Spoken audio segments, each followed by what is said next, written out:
Welcome to the first of 4 talks in this Growing in Faith series. The theme for these talks is Seeing from the Heart, and this first talk I've named The Bigger Picture.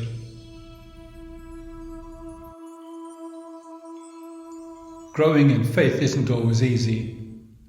One of the big challenges I find as a priest is speaking about the faith in a language that makes sense and which can be understood. And when possible, I try to use everyday language to express the faith, with the result that what I say doesn't always match exactly what the church teaches. Of course, I try to be faithful to what is at the heart of the church's teaching. Otherwise, I would be in trouble. But sometimes the language of the church can be over our heads. And I include my own head here. Another challenge that many of us face in growing in faith is allowing our Christian ideas and convictions to become more elastic. For example, we may have been taught something about the faith or morals in a particular way 30, 40, 60 years ago, and it has become so much a part of us that nothing we will hear will ever change our mind or our position. On that note, I mentioned in the trailer announcing these talks that June is traditionally the month of the Sacred Heart. Devotion to the Sacred Heart as we know it is on the wane in many places. It is a devotion that's been around for 3.5 centuries, but sadly, to my knowledge, it was never updated to take in today's world. As a priest consecrated to the Sacred Hearts of Jesus and Mary, I truly believe that this is a devotion that could speak to many people. After all, who doesn't want to be loved? But in its present form, it seems to speak to less and less people. But before we reflect more on this, I think it is good to have a sense of the bigger picture. There was a time when it was believed by some cultures that the world was flat and that you could sail off the face of the earth. Now we know it isn't. The world is spherical. There was a time when it was believed that the earth was at the center of the universe. Now we know that it is the sun that is at the center of our universe and that the earth and planets revolve around the sun. There was a time too when we believed that God made heaven and earth in 6 days.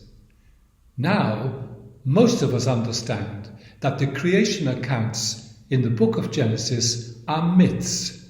That is to say, they are stories in which is to be found truth. The truth in the Genesis creation stories is that creation has its beginnings and its end in God. As the writer of the Gospel of John says in his prologue, through God all things came to be. Not one thing had its being except through God. How and when creation came to be is still the subject of much study. For those of us growing in faith, our starting point is God. So whether we talk about creation or about Jesus or about being human or about the church or suffering or sickness, I encourage you to always try to keep in mind the bigger picture and the more simple truth. God is the bigger picture. And the simple truth, God is love. The Big Bang Theory is both a sitcom, which I love, and a scientific theory about the beginning of our universe. Simply put, according to scientists, the Big Bang Theory proposes that our universe is forever expanding. I think one Christian interpretation of the Big Bang Theory is to think of God as an ever-expanding heart. In the beginning, which means forever, there was a heart of love, and that heart expanded and overflowed into creation. This overflowing love has been with us and journeys with us ever since.